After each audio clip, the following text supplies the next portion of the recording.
Hi, and welcome to another episode of Queer View Mirror, a show about queer people, by queer people, for queer people, and our allies. I'm Scott, and I am an uninvited guest coming to you from the ancestral lands of the Chicha-Mista and the Lekwungen-speaking people of the Songhees and Esquimalt nations, where I'm grateful that I can live, work, and play. Hi, I'm Erin. Welcome back to another edition, and I am very privileged to be coming to you from the unceded territories of the Anishinaabe and Haudenosaunee peoples, on which land I am proud to be able to live, work, and play. And I am Dawn. I'm coming to you from the unceded territories of the Taushat and Hoopish peoples here in the lovely valley of Port Alberni, where I live, love, and play. Before we go any further, I have just got to do this. This is Queer View Mirror coming at ya.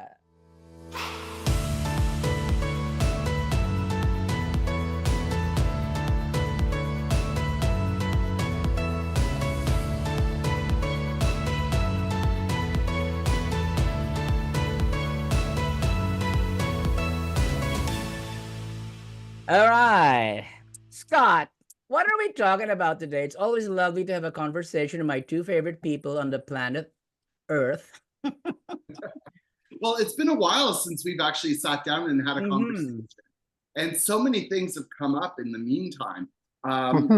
First had a production meeting. We were going to talk about the Pride Parade celebrations in Toronto and what happened there and what that looks like. And then, of course, international politics has gotten super interesting.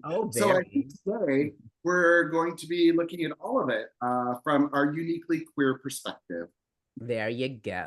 So let's start off with the recap of Pride. So Pride technically starts in June. It's supposed to be Pride month, but we have a whole quarter, apparently. Yay, I'm not complaining about that either. So the most controversial event so far in all these Pride celebrations have been the disruption of the Toronto Pride Parade. And since you are the closest to that area, Miss Erin, could you tell us a bit about that? Yeah, sure. I mean, I'm sure there are other unfortunate incidences at other Pride celebrations across the country. This one stood out because it in Toronto, the largest Pride celebration, got national attention when the Toronto Pride Parade, which is the largest in the country, had to be cut off short, unplanned, happened in the moment due to a protest, a pro-Palestinian group protesting and wanting to get, I don't want to say airtime, but wanted to get some recognition. And they interrupted the Pride Parade to the point that they had to stop the parade. And I find it disturbing and sad that another marginalized group took it upon themselves to stop the celebration of another marginalized group to make their point. Yeah, and exactly. They could have protested some other time. And that's what I find is sad to do that, because the more marginalized groups spend fighting among each other, the less energy and coordinated efforts we have about going and working for rights as all marginalized people. It's not a net zero sum game. If one marginalized group gets recognition or gets some rights, it doesn't mean that other groups should have to give them up. What we should not be fighting for is bigger pieces of the same pie.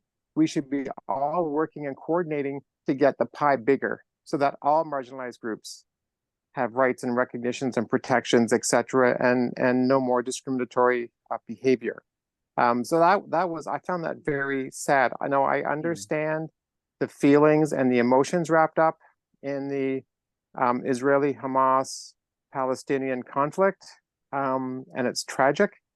That's not to say that that is lessened by any degree, in my opinion. However, I think there should be more thought given to how to coordinate this to maximize effort and not penalize another marginalized group, such as the LGBTQ plus group. And I find that was unfortunate. Yeah, that's true. But do you have any like insight on why they had to do that? And they had other moments and other opportunities to protest. So I guess they were just trying to like sort of like ride on the coattails of Yes. the event. There was some information, and I don't have all the details, so I can't be quoted as 100% accurate. But there is some information that some of the organizers of the Palestinian protests were part of the LGBTQ plus community, and were not allowed to participate in the parade as pro-Palestinians when it's a parade for pro-Pride. So I don't know if that's 100% correct, but that's sort of what I was hearing in the background. But I have not seen or sourced out a reliable source on that. Right. So it's like I know in some cities, some Pride Parade events have prohibited police from participating in it due to some fractious interactions between the police and other law enforcement agencies and the LGBTQ plus group. So instead of sort of offering the olive branch to have them come in, and it would have been LGBTQ officers that wanted to participate as officers, but they weren't. A lot of Pride groups have said that that's not permissible. And unfortunately, they were not able to participate, showing, I guess it was showing support from police departments when in fact there was issues within those particular police departments that weren't supportive. So I can see where the conflict is, where the rub is on that. So I sort of get that. But that's where things are getting politicized. And it's come a lot. Well, it's always been politicized, right from the days of Stonewall. I mean, the first Pride event in downtown New York, right? I mean, that's right where it all started with police raids, etc., on the nightclub in New York. So it's always been politicized. And you hit on something really interesting there, Erin. I mean, the whole point of Pride in the beginning was a protest. Yes. Yes. It was for recognition, and it was very political. And then sort of like moving into the 90s from the 80s, whenever a company like Smirnoff, for instance, Smirnoff has been a supporter of the queer community from the beginning, or at least as I can remember. Yeah. You know, and they stepped up and started doing corporate sponsorships, and then other businesses started doing corporate sponsorships. And then as a community at the time, we're like, yes, come, like be part of this. Where, Dawn, I think it was, I can't remember, it was last year or the year before, when we talked to the Victoria Pride Society, they were starting to, and I'll use the word cherry pick for want of a better word, who would be allowed in the parade and who wouldn't, based on their inclusion policies, based on their involvement with the queer community. I mean, we've all seen the memes about, all these corporations throwing on a rainbow jacket for a month to boost their own sales. And then July 1st rolls around and back to business as usual. Yeah, it's kind of the day now. So I think it's kind of lost sight of, what Pride is all about.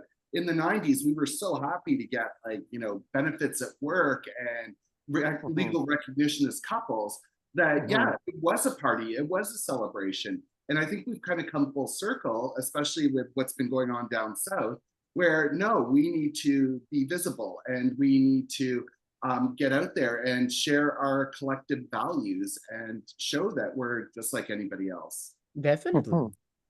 Exactly. And when I do work with organizations around this, and I know I've said this before, part of my basic structure with them is that, being supportive of the LGBTQ plus community is not about having a pride colored cake in the lunchroom for one day in June.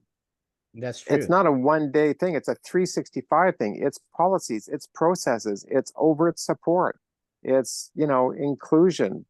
It's a whole bunch of things that organizations need to live with and breathe. That's so true. So do you think that with all this commercialism and somehow Pride, the meaning of Pride has somehow been diluted?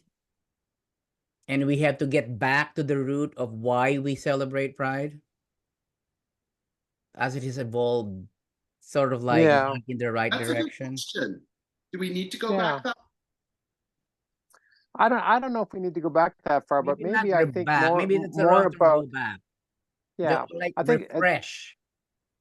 I think it's more about education, especially with the younger generations that may not understand the root of Pride in New York, in Manhattan, in Lower Manhattan, to educate where it came from and what it means. I think it's great to have these bigger celebrations. I think it's great to have more corporate sponsorship. I mean, you walk down city streets, even driving in this area through small towns, there were pride flags up down Center Street on all the light posts and things. So, you know, that's wonderful. You wouldn't see that 10 years ago. So I think that's really, I think we need to keep that. I think it becomes, the more it becomes the norm and accepted, I think the resistance might decrease somewhat. But I think it's more important to not lose. It's also important, not more important, but also important to remember the roots. And we're here on the shoulders of others that did a whole lot of work, and I'm privileged to be the benefactor of that. From all those struggles from people, even back, you know, when Scott, you said the 80s and 90s, there was still lots of work to be done in the 80s and 90s that I benefit from. I'm standing on the shoulders of those individuals to be here. Now bring it to a more personal level. In your experience, what have you done for this Pride? I'll admit I have done much as far as Pride is concerned, but I haven't participated in a parade or any other event. But how about you guys? Have you been to any Pride events in your areas? I did a few fundraisers back in May, April, May kind of thing. But as you know, I started moving in June and started a new contract, and my life just got super busy. So no, unfortunately, I missed a lot of the celebrations and gatherings around Pride. Yeah, and I unfortunately was ill most of June, so I wasn't I wasn't upright for a chunk of time. You know, in the past, I mean, 6-7 years ago, I was on a board of a Pride group in a city. You know, very much involved. So it's now like, I don't want to say I've done my thing, but I'm finding that it's younger energy that needs to take over the reins and do that. And certainly I acknowledge it and speak about it whenever I can. I just wasn't available this year. So, and that sounds like a really lame excuse, but we'll try next year.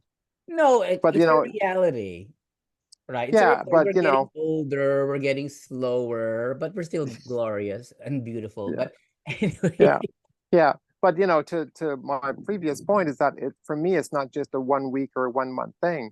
Like, I'm going to be working with organizations in November, in January, in February around this entire complete topic. So for me, it's a 365 a day thing that I'm working with. So my contribution, if you might say, is more around the off season and more around systemic change, versus celebration of the events in a particular location. Well, you mentioned something that sort of like caught my my attention when you said we need younger energy. Now, here's my, what do I call it? Conundrum, maybe that's for lack of a better word. Is the younger generation of LGBTQ ready to take up the baton and, you know, progress? Because I see younger, you know, LGBTQs, and I'm just not that happy with where we're going. Not to generalize, but you know. Yeah. I mean, when at my workplace before I left, there was a huge number of young people.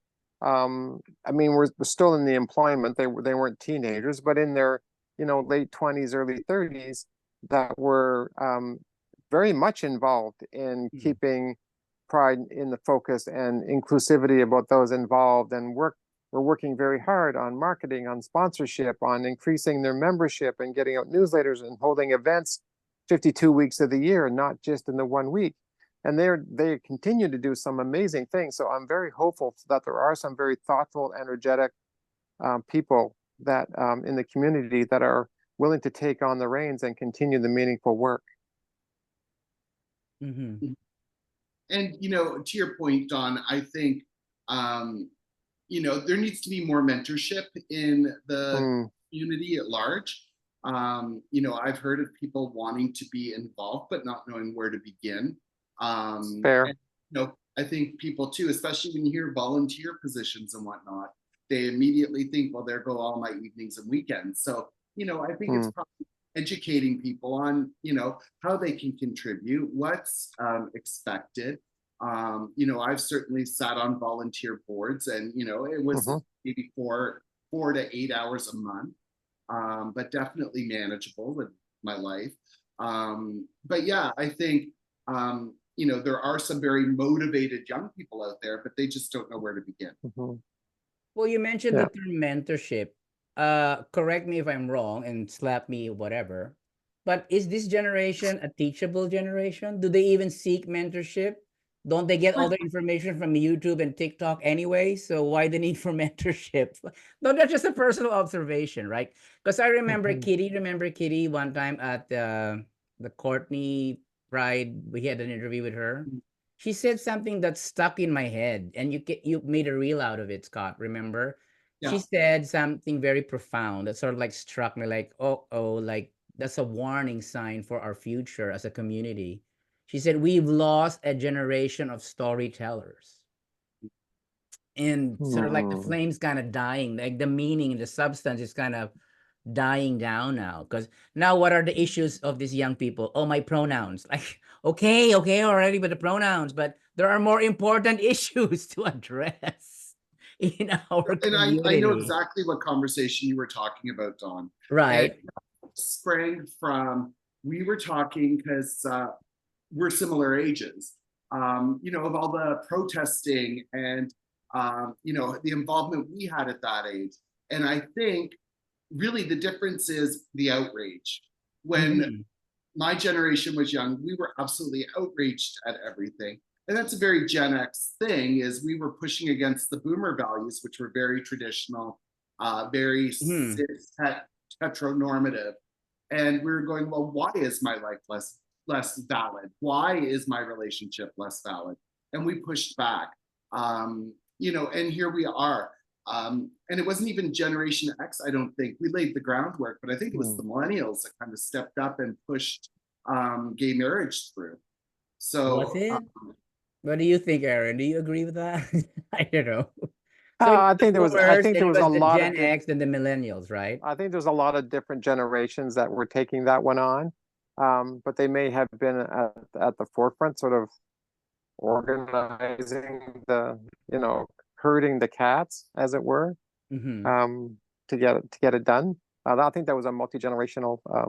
I mean, lots of working in the background with legislators and people of the boomer age to get it to go through. So I think all the generations have something to contribute. They're just doing it in their own way, which may not relate to the previous generation. I know a lot of young people right now, like you said, you know, enough with the pronouns. They are very much focused on what they need to do for themselves right now, I think, for their own health, mental and physical health and well-being. That I think that occupies a lot of their time. So, you know, not everyone has the bandwidth to do more than just keep their you know, their head above water, especially in trying economic times. There's so many people in the LGBTQ community that are very much impacted by economics and you know, living week to week or month to month.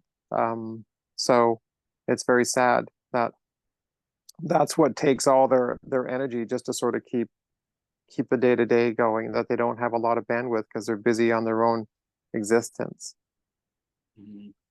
That's my take. So no, that's very valid, and I think in a lot of ways you're very, very right. You know, again, so you know, I know a lot of people of my generation, or the well, I'm the late boomer, but you know, the Gen Xers that are more established in their careers. I know there's a lot of us that are doing very meaningful work. I have friends in the States that are constantly working with legislators to get new laws passed, that they're lobbying 7 days a week, they're in a PFLAG organization or something similar to that. They're executive directors, they're chair people of these statewide organizations to try and coordinate all this effort. And I think what they really appreciate is, even if someone only has 1 day a month or 2 hours on a weekend or 2 hours on an evening a month to help out with some stuff, that's where I think we can start to engage those other individuals to see that they can make a meaningful contribution in a coordinated way. And that would be the quote unquote the mentorship I think you were talking about, so that they can see how the work, you can be more efficient and effective in your work when you work with others. It's a chance for them to get their feet wet. Well, so far in this conversation, we've referenced the past, like where it all began in New York and all that stuff. And we referenced the present, that we get disruptions, we're getting more politically engaged and stuff like that. Yes. So now let's dare to do a little forecast. What lies in store for us in the coming years as far as our making our pie bigger is concerned? What do you think? That's a big question. That's a really big question. How much time do we have? I think, Scott, I'll turn it over to you in a second. Here's my quick take 2 cents. I think it depends a lot on leadership and what the temperature is in various political parties, who's the adult in charge of a given time, in a given state, in a given organization, in a given country, as to how this is going to move. We see some pretty scary things, both in Canadian political groups and US political groups. I won't even get into South America, Middle East or Asia, Europe, just in close to home, that will really set the tone for how much can be done. My opinion. Scott? All right. I like to hear your agree. insight, Well, Mrs. to your point earlier, I thought, what a great segue when you mentioned the U.S. legislators and stuff going on down south. Because wow, at this point, I would really like a hockey commentator to come in and explain what's going on, because it is that exciting. And I think as Canadians, we are looking really closely at what's going on down south right now. Definitely. It really is going to be like two very opposing forces, and who's actually going to get it. And I think we're, not to that degree, because let's face it, we're just a lot more civilized, I like to think. No, we're more subdued. Coming up, and those values are, they're starting to percolate up. So is it going to be like the conservatives versus the liberals to bring it down to the binary, or is it more nuanced than that here in Canada? But I think I won't say his name, but Kamala Harris has done a brilliant job kind of stepping up and just saying, no, that hate has no place here. Definitely. Yes. And exactly. now that Kamala's in the running, there are more groups coming out. Like I just saw a little clip about, there's a organization that has popped up, like Celebrities Against You Know Who, right? So, and because that was my dilemma at first when it was just Biden and Trump. The other side was just quiet, and the other side was getting louder and louder and louder. And it just reminded me of this proverb, like, the way that evil succeeds or triumphs is for the righteous to do nothing. So now the righteous have to come up and do something, and be heard, and be, be recognized and stepped up and whatever, right? So the time to be silent is not now. And I think they're energized. I think the left and the DNC is now energized, where before they were sort of, we really don't like either one very much. The undecideds very much saying, I don't like either one very much. So they were going to vote by staying on their couch and not going to vote. So I think now that they've got a real chance at getting more people to come out and vote, which is partially what happened in the previous vote when he who shan't be named got in office, is that a lot of people on the Dem side never thought that he would have a chance. They all thought, oh, Clinton will win. They don't need my vote. And when you get millions of people thinking the same thing, they didn't show up to vote. Yeah.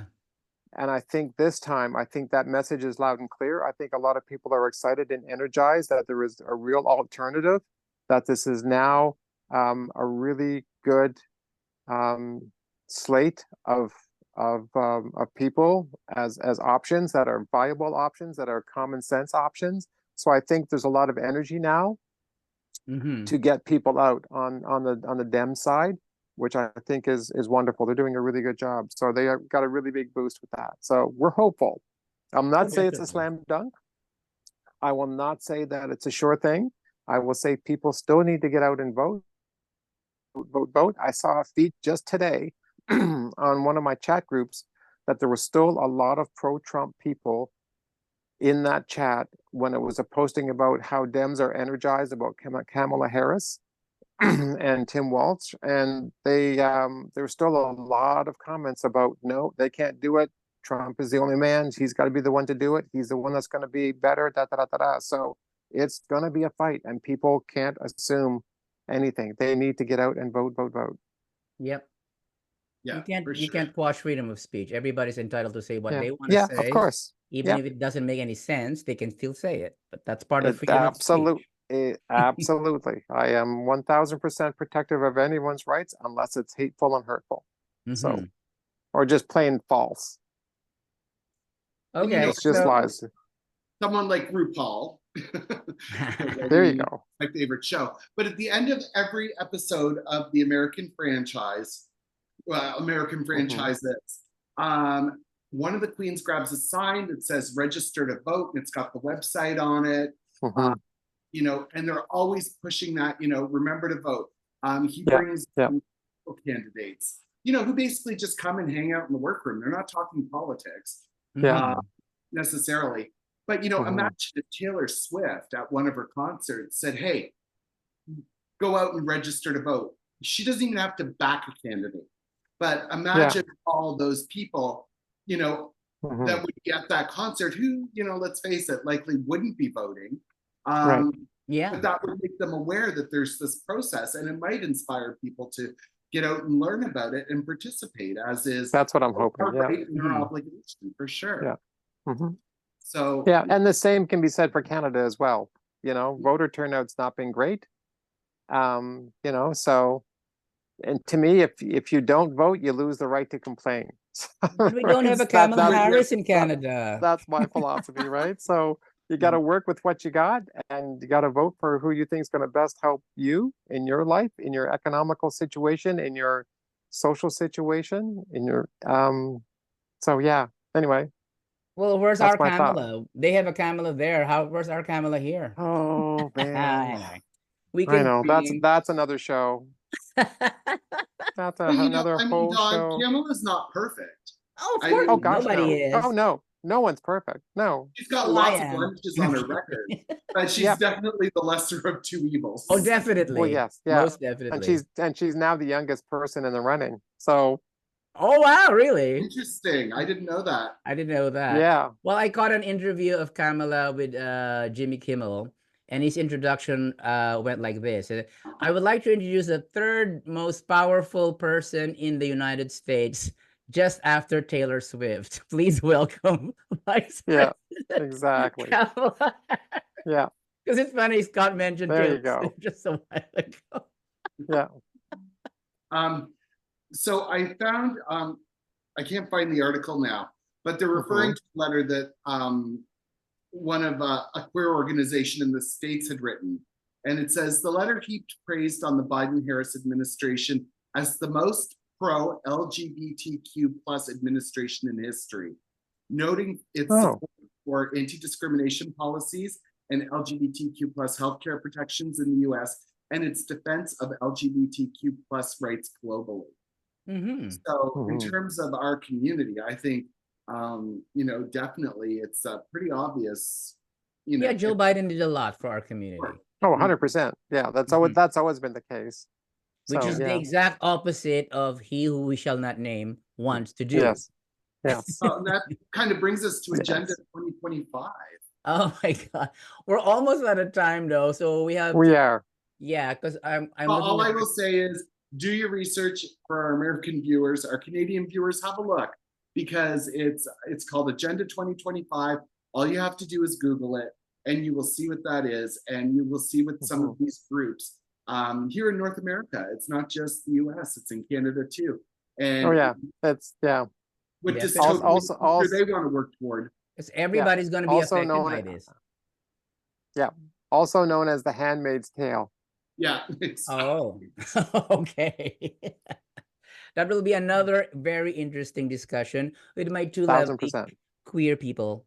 But for now, we have to say goodbye, and we'll catch you next time on Queer View Mirror. Thank you so much, Erin and Scott, for taking the time. I know you're all both busy, and well, I'm busy as well, but you're more busy. So, Well, anyway, thank Thank, you. All right. thank you both. Wonderful I'll as allow you to say your always. goodbyes. Look forward to our Scott? next show. Scott, Yeah, we'll see you goodbye. soon. Thanks so much. Erin? Yep. Thanks so much for viewing. Look forward to seeing you on our next show. Take care of yourself. All right, and this is Queer View Mirror saying bye-bye.